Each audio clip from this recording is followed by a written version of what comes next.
جی السلام علیکم. جی وعلیکم السلام. جی کون صاحب کہاں سے آپ مخاطب ہیں؟ ملک اختر شباب بروج چکوال سے. جی جی میرا سر آج سوال یہ ہے کہ آج کل ہر طرف سوشل میڈیا پہ پرنٹ میڈیا پہ ایک ہی خبریں چل رہی ہیں. کبھی کہتے ہیں ایمرجنسی لگ رہی ہے ملک میں, کبھی کہتے ہیں صدارتی نظام آ رہا ہے, اس کی بھی خبریں بھی چل رہی ہیں, میڈیا پہ بھی بحث ہو رہی ہے. میرا سوال یہ ہے کہ کیا خان صاحب آپ بھی صدارتی نظام چاہتے ہیں یا محض یہ ایک پراپگنڈا ہے؟ دیکھیں ملک صاحب, آپ کو پتہ نہیں یاد ہے, لوگوں نے پتہ نہیں, میرا جو پہلی دفعہ جب میں پرائم منسٹر بنا تو میں نے قوم سے خطاب کیا تو میں نے قوم کو ایک چیز کہی تھی کہ آپ کو بڑا شور ملے گا اور ساری جگہ سے آوازیں آئیں گی کہ ملک تباہ ہو گیا, یہ ہو گیا, نااہل ہے, یہ ختم ہو گیا. کیونکہ میں نے تب آپ کو کہا تھا سب کو کہ ہم نے کوئی مفاہمت نہیں کرنی, کوئی کمپرومائز نہیں کرنی. اس ملک کے وہ جو بڑے بڑے ڈاکو ہیں, میں واضح کرتا ہوں, یہ چور نہیں ہے, یہ ڈاکو ہے. میں 30 سال میں پولیٹکس میں آیا ان کے خلاف تھا, نہیں تو میں پھر سے کہتا ہوں, جس آدمی کو اللہ نے سب کچھ دیا ہے اس کو کیا ضرورت پڑی تھی کہ اپنی زندگی ساری لگائے, اپنا گھر بار سارا کچھ لگا کے ایک گھٹیا لوگوں سے ہر روز برے بھلی گالیاں سنیں. لیکن میں اس کو جہاد سمجھتا ہوں. تو میں نے شروع میں کہا تھا کہ جب بھی, کیونکہ میں نے ان سے کوئی مفاہمت نہیں کرنی, انہوں نے مجھے بلیک میل کرنا کہ کسی طرح ہمیں NRO دے دو. جو جنرل مشرف نے اس ملک کے اوپر سب سے مارشل لاء سے زیادہ اس نے ظلم کیا تھا, ان دو بڑے گھرانوں کو NRO دے کے, یعنی ان کی چوری معاف کر کے. اور اس قوم نے جو قیمت اٹھائی ہو اس کی ہم آج بھگت رہے ہیں کہ آدھا پیسہ جو ہم اکٹھا کرتے ہیں ٹیکس سے, وہ آدھا پیسہ چلا جاتا ہے ان کے لیے وہ قرضوں کی قسطوں کے اوپر. تو ملک چلائیں کیسے, کہ لوگوں کے کیسے تعلیم دیں, صحت دیں, سٹرکچر ٹھیک کریں, کیسے کریں, جبکہ آدھا پیسہ ان قرضوں پہ جاتا ہے, قسطوں پہ جو انہوں نے لیے ہوئے ہیں. اور انہوں نے جس طرح بے دردی سے 10 سالوں میں, کیونکہ ان کو NRO مل گیا تھا, اپنا نیب ان کا بٹھا دیا, جس طرح انہوں نے اس ملک سے کیا ہے. یہ اب مجھے بلیک میل کرنے کی کوشش کر رہے تھے کہ جی اب چلیں ہم اس کو بلیک میل کریں گے, اس کو شاید کرسی اتنی پسند ہے کہ یہ بھی آخر میں جا کے جنرل مشرف ہی کہے گا اچھا جی میں آپ سے NRO کے نام پہ میں آپ سے سمجھوتا کر دیتا ہوں, اپنے پیسے رکھ لو. اب میں اس کو سمجھتا ہوں کہ یہ ملک کی سب سے بڑی غداری ہے اگر میں یہ کروں گا. اور اس لیے یہ افراتفری پھیلائی ہوئی ہے, جو ٹی وی پہ آتا ہے جو تباہ ہو گیا ملک میں یہ ہو گیا, غربت بڑھ گئی. میں ذرا آپ کے سامنے پہلے یہ ذرا رکھتا ہوں نا, انہوں نے کہا کہ غربت بڑھ گئی ہے. یہ میرے پاس ورلڈ بینک کی فگرز ہیں.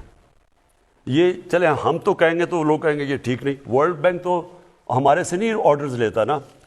ورلڈ بینک کی فگر ہے کہ 4 کیٹیگریز انہوں نے بنائی, کہ 4 کلاسز ہیں, کہ اگر آپ ڈالر کی 5.5 پر کیپٹا دیکھیں تو اس کے اندر کتنی غربت ہے, پھر 3.2 پر کیپٹا اس کے اندر کتنی غربت ہے, 1.9 پر کیپٹا تو اس کی کتنی ہے. تو انہوں نے 4 کیٹیگری رکھی ہیں. چاروں کیٹیگریز میں ورلڈ بینک کہتا ہے کہ چاروں کیٹیگریز میں غربت کم ہوئی ہے. پہلے میں 0.6% کم ہوئی, دوسرے میں 1.4% کم ہوئی غربت, تیسرے میں 2.9% کم ہوئی, اور آخری میں 0.6% کم ہوئی. اس کا مطلب کہ ہمارے دور میں تو غربت کم ہوئی ہے. تو آپ اگر یہ دیکھیں, ان کا شور دیکھیں, تو لگتا ہے کہ ملک تباہ ہو گیا. اب یہ دوسری چیز میں آپ کے سامنے رکھنا چاہتا ہوں کہ ورلڈ بینک نے ایک اور چیز کہی. ابھی انہوں نے ورلڈ بینک نے پاکستان کی خود ویریفائی کر کے انہوں نے فگرز لگائی ہے کہ پاکستان میں جو دولت میں اضافہ ہوا ہے, یعنی GDP میں اضافہ ہوا ہے, سالانہ GDP میں, سالانہ دولت میں جو اضافہ ہوا ہے وہ 5.37% ہے. اب 5.37% جب کرونا کا مقابلہ کر رہا ہے ملک, جو ساری دنیا میں, ہندوستان میں تو نیگیٹو میں گئی ہے ان کی گروتھ ریٹ, تو ادھر جب پاکستان کا اضافہ ہوا ہے تو یہ کیسے کہہ رہے ہیں کہ غربت بھی بڑھ گئی, ملک بھی تباہ ہو گیا.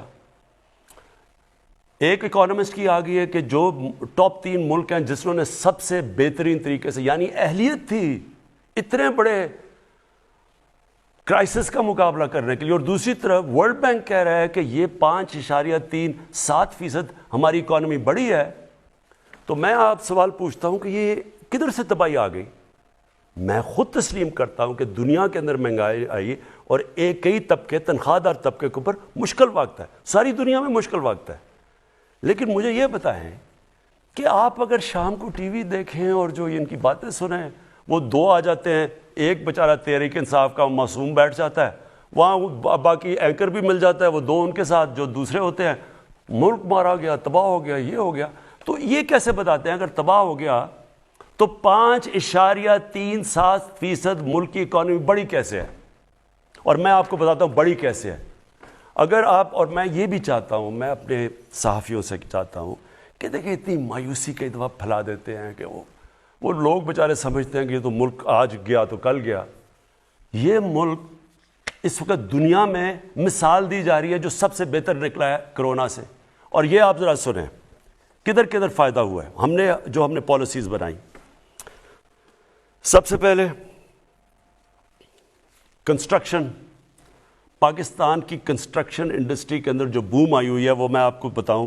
انہوں نے کہا نا کہ جی، مجھے کہتے تھے کہ جی انہوں نے کہا ہم گھر بنائیں گے اور یہ کریں گے اور ہم عام لوگوں کے لیے موقع دیں گے گھر بنانے کا. آپ ذرا یہ سنیں، اور یہ ساری جو میں آپ کو اعداد و شمار دے رہا ہوں یہ آپ اپنے موبائل سے چیک کر سکتے ہیں، کہ پوچھ سکتے ہیں. سب سے پہلے جی، جو بینکوں کے اندر یہ پہلی دفعہ پاکستان میں ہو رہا ہے کہ بینک چھوٹے لوگوں کو قرضے دے رہے ہیں گھر خریدنے کے لیے، اور اس کے لیے ہمیں بڑی محنت کرنی پڑی. وہ ایک ہوتا ہے فورکلوجر لا، وہ ہم نے جا کے اس کو عدالت میں لڑنا پڑا اور بڑی دیر سے 30 سالوں سے پھنسا ہوا تھا جو ہم نے کروایا. تو آج صرف پہلے یہ دیکھ لیں کہ 290 ارب کے لوگوں نے قرضے مانگے ہیں بینک سے. یہ کبھی پاکستان کی تاریخ میں نہیں ہوا. اس میں سے 123 جو اپلیکیشنز ہیں وہ بینکوں نے اپروو کر دیے ہیں، پرائیویٹ بینکس ہیں. اس میں سے 40 ارب روپیہ دے چکے ہیں لوگوں کو اپنے گھر بنانے کے لیے. یہ وہ لوگ ہیں جو کبھی سوچ نہیں سکتے تھے اپنا گھر بنانے کے لیے، کیونکہ وہ کرائے کے گھروں میں رہ رہے تھے. اب جتنا وہ کرایہ دیتے ہیں اتنی وہ آپ قسطیں دے رہے ہیں اپنا گھر بنانے کے، جو ساری دنیا کے اندر جو آپ قرضہ دے کے اپنے گھر لیتے ہیں، جس کو مورگیج فائنانسنگ کہتے ہیں انگریزی میں، وہ پاکستان میں پہلی دفعہ شروع ہو گئی ہے. اب عام تنخواہ دار طبقہ اپنا گھر بنا سکے گا. پہلی چیز، ہماری جو گورنمنٹ کی منسٹری ہے 45,000 گھر یونٹس بن رہے ہیں اس وقت. 45,000 گورنمنٹ کے جو یونٹس اس وقت ہم بنا رہے ہیں، اور یہ ہماری اسکیم تھی. پرائیویٹ سیکٹر کے اندر اب یہ سننے والی بات ہے، کیونکہ ہم نے کنسٹرکشن میں بڑی لوگوں کو چھوٹ دی، ہم نے ان کو انسینٹیوائز کیا، ان کے لیے ان کے رکاوٹیں دور کی. 324 پروجیکٹس ہیں کنسٹرکشن انڈسٹری میں، اور اس میں 30 لاکھ گھر بن رہے ہیں. 324 پروجیکٹس ہیں، 30 لاکھ اس وقت گھر کنسٹرکٹ ہو رہے ہیں. اس سے آپ یہ سمجھ جائیں کہ جو آپ سوچیں کہ جب آپ گھر بنتا ہے تو اس کے گھر کے اوپر 30 انڈسٹری اس کے ساتھ ہوتی ہیں، یعنی کسی نے دروازہ ہونا، کسی نے لاکس بنانے ہوتے ہیں، ٹائلز وغیرہ وغیرہ، 30 انڈسٹریز. تو آپ سوچیں کہ اس سے اس ملک میں گروتھ ریٹ تو اس لیے بڑھی ہے، اکنامک ایکٹیویٹی بڑھتی ہے تو گروتھ ریٹ بڑھتی ہے. اس کے بعد اب کسانوں پہ آ جائیں. میں صرف کسانوں، 4 ہماری کپاس، گنا، چاول اور ویٹ، گندم، ان کے اندر پاکستان کی تاریخ میں، کاٹن میں نہیں، باقی تینوں میں، اور پھر اس میں مکئی بھی ڈال دیں، مکئی، تو یہ ریکارڈ پروڈکشن ہوئی ہے پاکستان کی تاریخ میں، اور ان کو ریکارڈ پیسہ ملا ہے. اس کی وجہ سے ان کے جو پیسہ گیا ہے دیہاتوں کے اندر. میں ذرا یہ آپ کو دکھا دوں کہ ہر 73% ان کی انکم بڑھی ہے. اس کا مطلب کیا؟ ہم نے عام فیملی کا کیا ہے کہ ہر فیملی کو 1,65,000 اضافہ ہوا ہے ان کی آمدنی کے اندر. یہ دیہات کے اندر میں بات کر رہا ہوں. اس کے بعد آگے چلے جی، انڈسٹری، لارج سیل انڈسٹری، بڑے مزدوروں کو نوکریاں ملتی ہیں. 10% اضافہ ہوا ہے آج ہماری لارج سکیل مینوفیکچرنگ پہ. میں بات کر رہا ہوں کہ کیوں یہ 5.37% گروتھ ریٹ میں اضافہ ہوا ہے.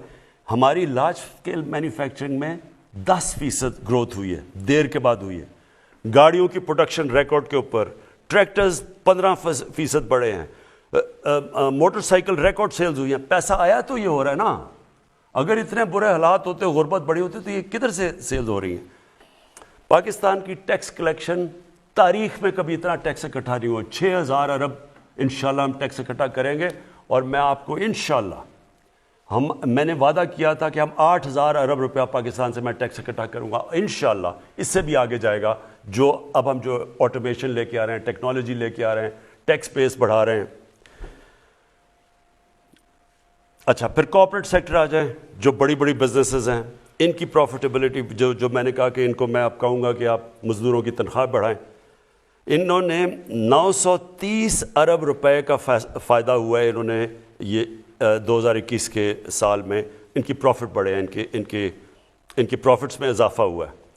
پرائیویٹ کریڈٹ آف ٹیک، یعنی جو لوگ پرائیویٹ کنسرنز ہیں، جنہوں نے انویسٹ کرنا ہے، جنہوں نے سرمایہ کاری کرنی ہے، انہوں نے ریکارڈ ان کے کریڈٹ میں یعنی بینکوں سے انہوں نے پیسہ لیا ہے انویسٹ کرنے کے لیے، جو 10 سال میں سب سے زیادہ لیا ہے، اور وہ 1.1 ٹریلین 1100 ارب روپے کا انہوں نے لیا ہے۔